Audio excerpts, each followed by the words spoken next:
నిషేధిత గుట్కా దందాకు ఉమ్మడి ఆదిలాబాద్ జిల్లాలో నియంత్రణ లేకుండా పోతుంది. మహారాష్ట్ర, కర్ణాటక రాష్ట్రాల నుంచి జిల్లాకు 100 కోట్ల గుట్కా యథేచ్ఛగా అక్రమ రవాణా జరుగుతోంది.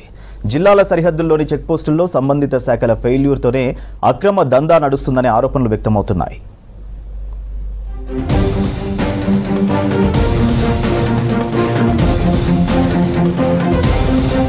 ఉమ్మడి ఆదిలాబాద్ జిల్లాలో నిషేధిత గుట్కా విక్రయాలు బహిరంగంగానే నడుస్తున్నాయి. కోట్లాది రూపాయల అక్రమ దందాపై గత పాలకులు, ఆఫీసర్లు మౌనంగా ఉన్నారనే ఆరోపణలు గతంలో వ్యక్తమయ్యాయి. ఆదిలాబాద్, ఆసిఫాబాద్, కాగజ్ నగర్, నిర్మల్, బైన్సా, ఖానాపూర్, మంచిర్యాల మున్సిపాలిటీలు, మండల కేంద్రాలతో పాటు పలు మేజర్ గ్రామ పంచాయతీల్లో గుట్కా విక్రయాలు యథేచ్ఛగా కొనసాగుతున్నాయి. పక్క రాష్ట్రాల్లో ఒక్కో గుట్కా ప్యాకెట్ ధర 10 రూపాయలుంటే ఇక్కడ 50 రూపాయలకి విక్రయిస్తున్నారు.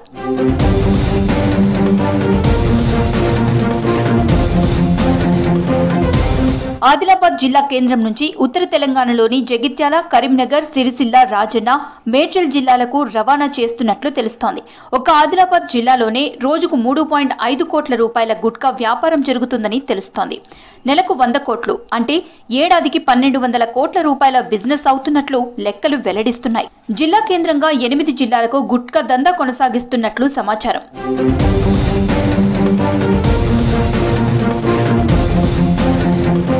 ప్రాణాంతక గుట్కాను 10 ఏళ్ల క్రితం రాష్ట్ర ప్రభుత్వం నిషేధించింది. గుట్కా వినియోగిస్తున్న అత్యధిక మంది యువకులు గొంతు క్యాన్సర్, ఊపిరితిత్తుల వంటి వ్యాధులతో అనారోగ్యం పాలవుతున్నారు.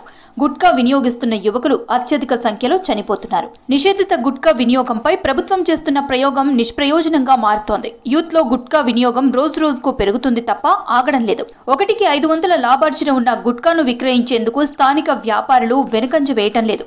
ప్రాణాలకు ముప్పు తెచ్చే గుట్కా విక్రయంపై ఉక్కుపాదం మోపాలంటున్నారు స్థానికులు.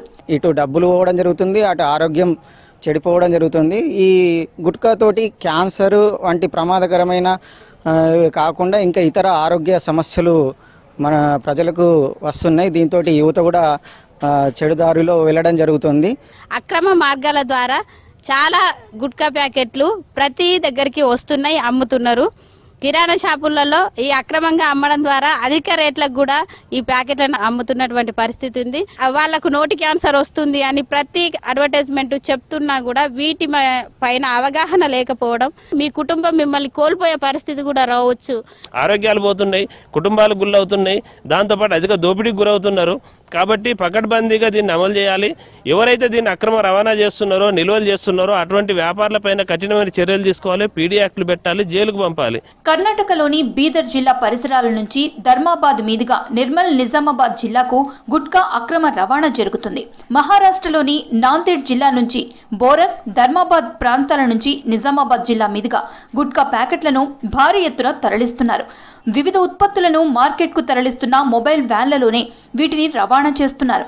నిషేధిత గుట్కా దందా లీడర్ల అండదండలతోనే చలామణి అవుతోందనే ప్రచారం ఉంది. 2 మాజీ మంత్రులు గుట్కా వినియోగిస్తున్న దృశ్యాలు సోషల్ మీడియాలో వైరల్ అయ్యాయి. దీంతో గుట్కా దందా వెలుగు చూసింది.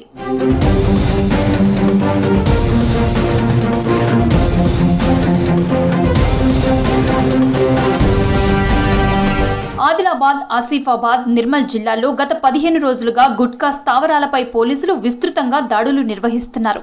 ఉమ్మడి జిల్లాకు అక్రమంగా తరలించిన 1.5 కోట్ల విలువ చేసే గుట్కా ప్యాకెట్లను పోలీసులు స్వాధీనం చేసుకున్నారు. అక్రమ రవాణాకు సహకరిస్తున్న అధికారులపై ఉన్నతాధికారులు చర్యలు తీసుకున్న సందర్భాలు ఉన్నాయి. గుట్కా అమ్మేవారికి, ట్రాన్స్పోర్ట్ చేసేవారికి, నిల్వ ఉంచేవారికి మేము హెచ్చరిస్తున్నాం. ఆదిలాబాద్ డివిజన్లో 80% ఎవరు కూడా గుట్కా అమ్మరాదు. ప్రభుత్వం ఆల్రెడీ నిషేధించింది. ఎవరైనా గుట్కా అమ్మితే వారిపై పోలీస్ డిపార్ట్మెంట్ కఠిన చర్యలు తీసుకుంటుంది. రిపీటెడ్గా కేసులో ఇన్వాల్వ్ అయితే మాత్రం వారిపై సస్పెక్ట్ షీట్లు ఓపెన్ చేయడంతో పాటు ఇంకా స్ట్రాంగ్ కేసులు నమోదు చేస్తారు. రికార్డుల కోసమే పోలీసులు నామమాత్రపు తనిఖీలు చేస్తున్నారనే విమర్శలున్నాయి. సరిహద్దు చెక్ పోస్టుల్లో నిఘా వైఫల్యం, సిబ్బంది అవినీతి వల్లే ఉమ్మడి ఆదిలాబాద్ జిల్లాలో గుట్కా అక్రమ దందా కొనసాగుతుందనే ఆరోపణలు వ్యక్తమవుతున్నాయి.